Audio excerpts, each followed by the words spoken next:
North Hill opens its doors to its first residents 30 years ago. It began as a collaboration between Babson University and town leaders from Wellesley and Needham.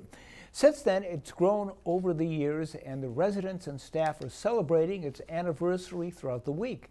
We spoke with Needham Historical Society Executive Director Gloria Grice and North Hill representatives to learn about the history of the retirement community and the plans to continue its growth.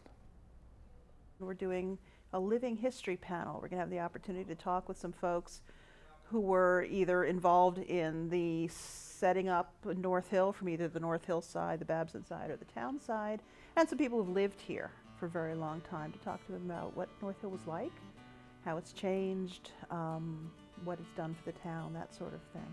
I came to North Hill because my mother was one of the original residents who came here, so I always knew I was going to come when the time was right.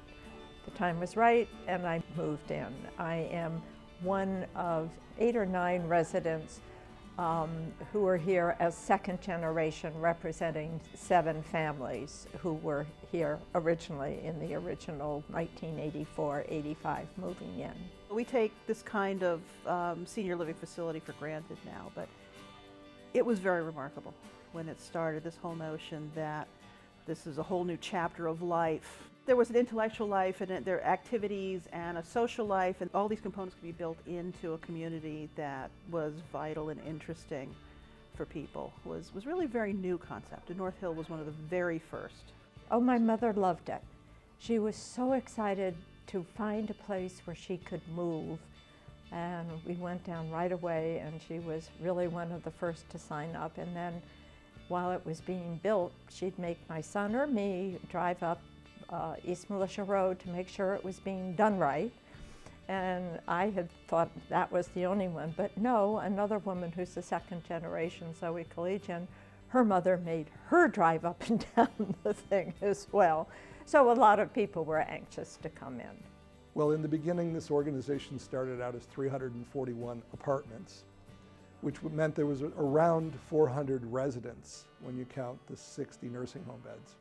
But we've expanded that. It will be about 330 apartments, 45 enhanced at Vista Terrace, 72 beds at Pines Edge. Those are all the technical numbers, but when you boil it down, we're going to be around 475 residents and probably 375 team members here working at the organization. So we've grown modestly, but substantially when it comes to programs and the effect we've had on the community. Bob Traylor told me that because North Hill had sold out so quickly, there was apparently $1 million worth of marketing budget that didn't have to be used. So that meant the things that were going to be done in the future were done now, like the swimming pool. And also they made wings A and O, which were not in the original plans, but were in plans. You could see in the future us expanding out into the greater community with new products and new services, new entities. North Hill has become more than one entity in the last several years, and we anticipate in the next 2 years you'll actually hear about new services, new products that we're about to offer. We're going through the process right now of building those services and building the business plans, and we hope to be launching in the very near future.